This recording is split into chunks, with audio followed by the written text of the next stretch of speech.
지금으로부터 40여 년 전, 그러니까 1979년에 미국으로 입양된 한국인 어린이가 있습니다. 한국 이름은 신성혁. 그때 나이가 만 3살이었습니다. 친부모가 있었지만 키울 수가 없어서 복지원에 맡긴 케이스였어요. 이 어린이를 미국으로 입양시킨 곳은 홀트 아동복지회. 이때 고아 호적을 만들어서 미국으로 보냈답니다. 그런데 성혁이를 입양한 양부모는 성혁이를 학대했고요. 방치했고요. 결국 파양했습니다. 두 번째로 다른 가정에 입양된 성혁이.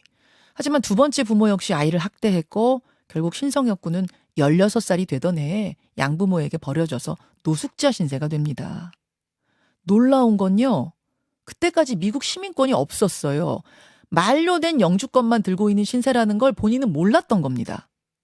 그러다가 일단 영주권이라도 연장하자 이러고 찾아갔더니 첫 번째 입양 가정에서 쫓겨난 뒤에 그 집으로 다시 찾아갔다가 무단 출입죄로 걸렸던 거, 그거 이력이 드러나면서 신 씨는 미국 땅에서 추방을 당합니다. 한국으로 돌아왔는데 한국말을 못해요. 한국에서도 미국에서도 이방인이 돼버린 신 씨. 이 신 씨가 한국 홀트 아동복지회와 국가를 상대로 소송을 제기했습니다. 왜 자신을 아무 대책도 없이 해외로 입양 보내버리고 사후관리조차 하지 않았는가. 이렇게 소송을 제기한 겁니다. 4년 만에 어제 판결이 나왔는데 일부 승소 판결 받았습니다.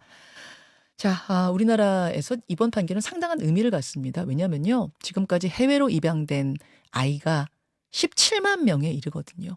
지금도 해외로 입양되고 있는 아이가 있거든요.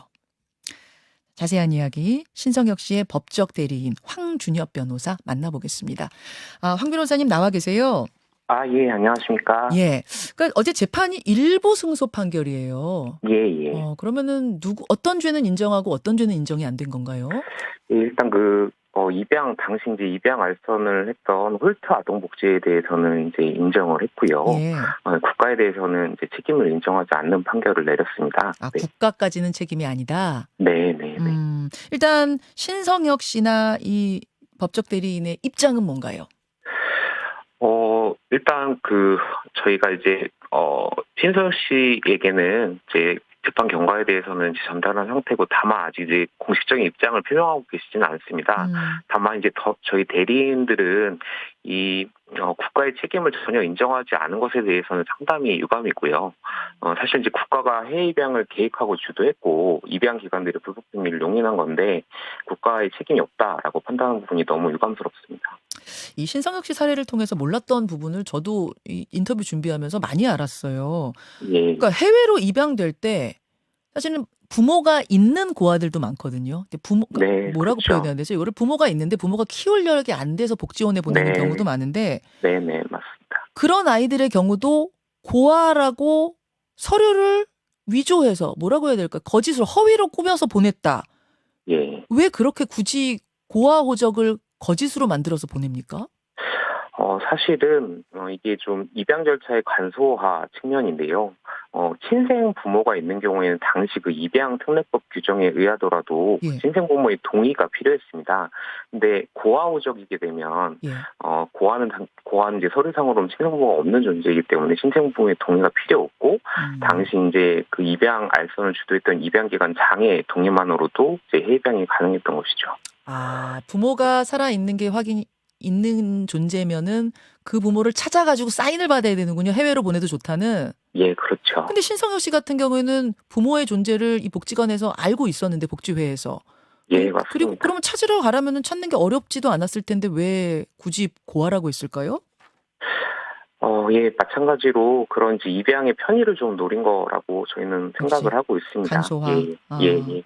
그 시절에 이런 입양이, 그러니까 고아라고 허위로 서류 위조해서 보내는 입양이 얼마나 많았는지 집계가 좀 됩니까?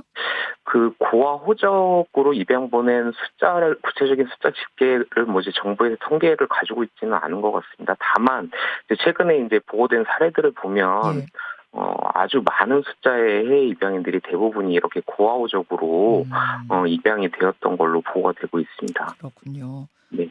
그 신성혁 씨 사연으로 다시 좀 돌아와 봐서 네네. 입양을 억지로 맡긴 것도 아니고 자발적으로 내가 이 아이 데려다 키우겠소 하는 집안에 보내진 건데 네네. 근데 그 양부모는 왜 아이를 학대한 거죠? 사실은 이게 굉장히 이제 문제인데요. 사실은 이제 입양 가정이 이 아이를 제대로 키울 수 있는 사람인지에 대해서 면밀하게 검토하고 사실은 이제 좀 평가가 필요한 것인데 이런 부분이 굉장히 이제 형식적인 서류만으로 이제 이루어졌던 것으로 보입니다.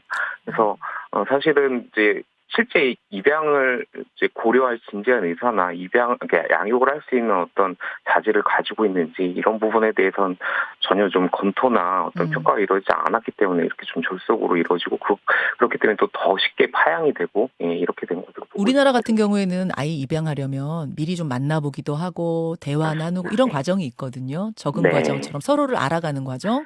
네, 네. 해외 입양 같은 경우에는 그냥 사진을 보고 신성혁 씨가 인터뷰에서 이렇게 얘기했더라고요.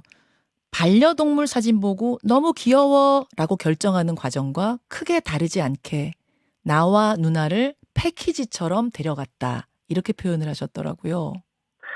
네, 사실은 이제 그런 부분이 굉장히 문제입니다. 그러니까 이게 대리 입양이었는데요. 대리 입양 관행이라고 표현을 하고 있는데, 사실은 이제 부모가 당연히 아이를 와서 보고서 같이 적응 기간을 갖고서 입양 여부를 결정하는 것이 이제, 아동에게도 좋고 부모에게도 이제 사실 좋은 것인데, 네. 그렇지 않고 이때 당시에는 정말 그냥 기관에서 이제 다른 제3자를 통해서 아이를 이제 미국으로 이제 보내면 네.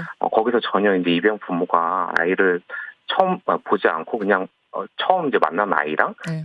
이제 가족이다라고 생각하고 이제 지내게 되는 것이죠. 그렇죠. 그런 과정에서 사실은 너무나 많은 문제들이 발생하게 되는 거죠. 그러니까 이 신성혁 씨는 남매가 같이 간 경우인데 그 예. 집에 이미 친자식이 4명이나 있었어요. 그런데 3명의 아이를 더 입양한 케이스입니다. 신성혁 씨 말에 의하면 그 당시에 마치 트렌드처럼 미국의 어떤 유행처럼 입양을 하는 약간의 과시용처럼 그렇게 나를 입양한 것 같다. 이렇게 표현했더군요. 예. 뭐 이제 그때 당시에 약간 이제 종교적인 뭐 좀 그런 신념이 남아있던 뭐 이런 트렌드 때문에 뭐 이렇게 입양이 더 많이 유행을 했던 것 같고 특히 이제 아시아 쪽 특히 한국 아동에 대해서 상당히 좀 인기가 있었고 그래서 더 적극적으로 입양이 이루어졌고 또 이런 입양 부모의 수에 맞춰서 또 우리 국가가 대한민국에서 적극적으로 입양을 보냈던 것이고요. 결국은 첫 번째 가정에서 파양됐고요. 다시 미국 복지원에 맡겨졌는데 네. 두 번째 입양 가정에서는 또 왜 갈등이 있었던 겁니까?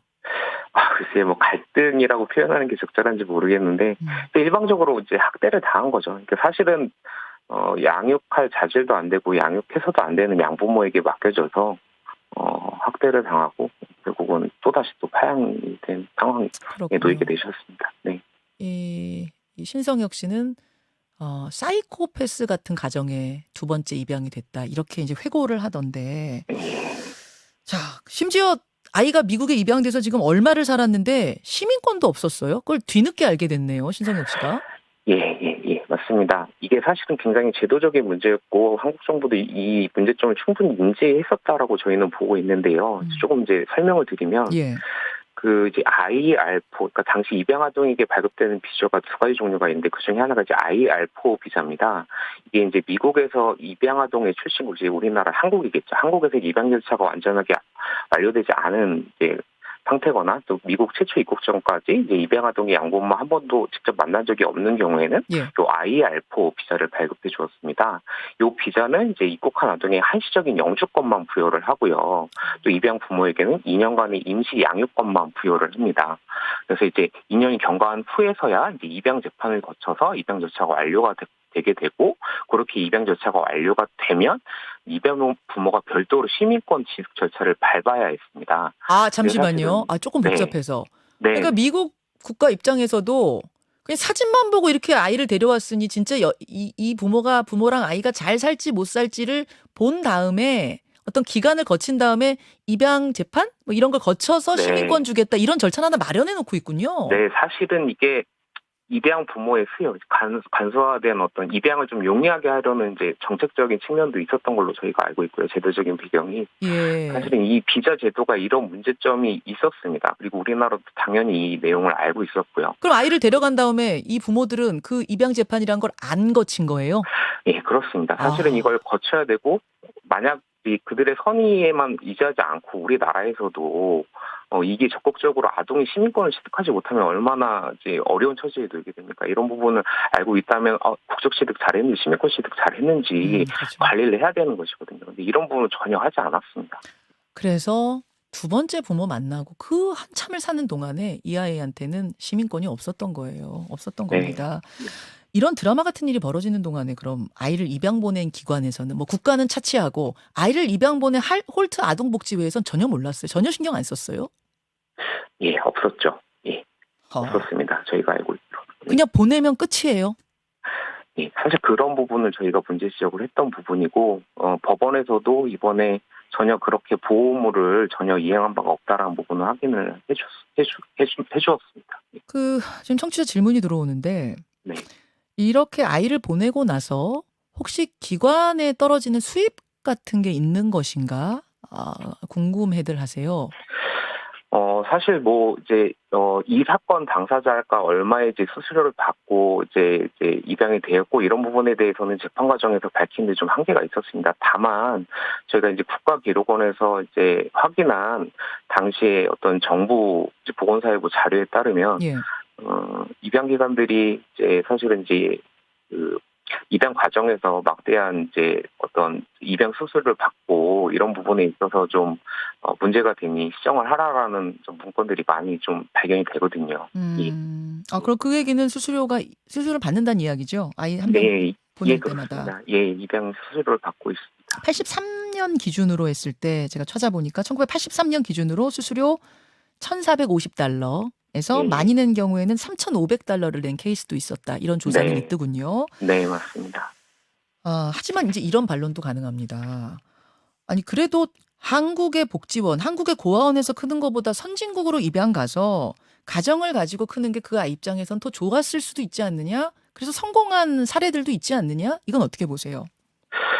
글쎄요, 그 부분은 이제 입양 당사자분께서 말씀해 주신 게 더 적절할 것 같긴 한데, 제가 이제 알고 있는 보고된 사례나 제가 알고 있는 사례를 놓고 보더라도, 사실은 해외 입양인들은 이제 공통적으로 자기의 뿌리나 자기의 정체성에 대해서 끊임없이 의심을 하고 끊임없이 갈증을 느끼게 됩니다. 이제 이런 부분에 있어서 해외로 입양이 되게 되면 사실은 그 가정에서 오는 이제 어떤 문화적인 격차, 이제 해외이다 보니까요. 문화적인 격차적인 부분도 있고, 또 자신의 뿌리를 알기가 더더욱 어려워지겠죠. 이런 부분에 있어서 많은 어려움을 겪게 되시는 것으로 알고 있습니다. 제가 이제 모르겠어요. 황준엽 변호사가 뭐 이쪽의 전문가는 아니시고 이제 법조인이시지만 이 질문을 좀 드려보고 싶네요. 네. 해외로 입양 보내는 것 자체에 대한 어떤 반대 입장이신지 아니면 해외로 입양을 보낼 수는 있는데 제도적인 부분들 뭐 사후 관리라든지 이런 걸 좀 철저히 해서 보내자라는 쪽이신지 어떻습니까? 글쎄요. 저는 개인적인 입장입니다만 사실은 이렇게 지금 많은 과거의 해외 입양 피해 사례들이 확인되고 있는데 저희가 이 시점에서 계속해서 해외 입양을 지속할 필요가 있는가라는 의문이 있고요. 예, 이런 부분 한번 지금 재검토돼야 될 시점이 아닌가라고 생각을 하고 있습니다. 알겠습니다. 그 얘기를 하시는 이유는 이 신성혁 씨가 결국 한국으로 돌아왔어요. 고향으로 추방을 당한 후에 한국에 돌아왔는데 한국말은 한마디도 못해요. 미국에서 미국 사람 아니라고 해요. 완전한 이방인이 돼버리면서 하루도 자살을 생각하지 않은 날이 없었다. 이런 하소연을 하시던데 이런 걸 보면서 그런 생각이 드신 거겠죠? 예, 그렇습니다. 너무나 힘든 생활을 하시는 분들이 많고요. 정말 겉으로 보기에는 좋은 과정에서 적은 것처럼 보이는 분들도 내면에 사실 굉장히 어려운 심리적인 문제를 가지고 계실 것이라고 생각을 합니다. 그래서 그렇기 때문에, 네네. 신성혁 씨 친부모 만나셨어요? 한국 와서? 예, 그러셨죠. 예. 찾으셨습니까? 네, 친부모를 만나셨어. 친부모님이 혹시 그럼 좀 도움을 주시거나 이럴 여건은 안 됐나요? 도움을 준다는 게 어떤 말씀이실까요? 함께 한국 생활에 적응하고 이러는데 좀 본인이. 예. 이제 그런 부분은 조금 이제 개인적인 부분이어가지고, 예. 제가 말씀드리기 좀 적절하지 않은 것 같습니다. 예. 알겠습니다. 예. 항소로 이어집니까? 예, 일단 이제 이 소송의 당사자는 이제 신성 선생님 본인이기 때문에요. 이제 본인이랑 상의를 해서 결정할 문제입니다. 아직 결정은 내려지지 않은 상태입니다. 그래요. 네. 알겠습니다. 여러분 지금 이렇게 해외로 입양된 아동이 17만 명이고요. 지금까지. 그리고 그중에 372명, 372명이 입양 당시에 인권 침해 여부를 판단해달라 하면서 진실하회위에 지난해에 이 여부를 알려달라 요청한 상태라는 거. 이 소송 말고도 그런 또 움직임이 있다는 걸 말씀드립니다. 많은 걸 생각하게 한 인터뷰였습니다. 황 변호사님 고맙습니다.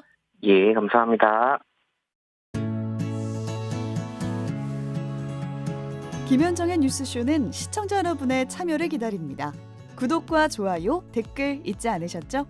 알림 설정을 해두시면 평일 아침 7시 20분 실시간 라이브도 참여하실 수 있습니다.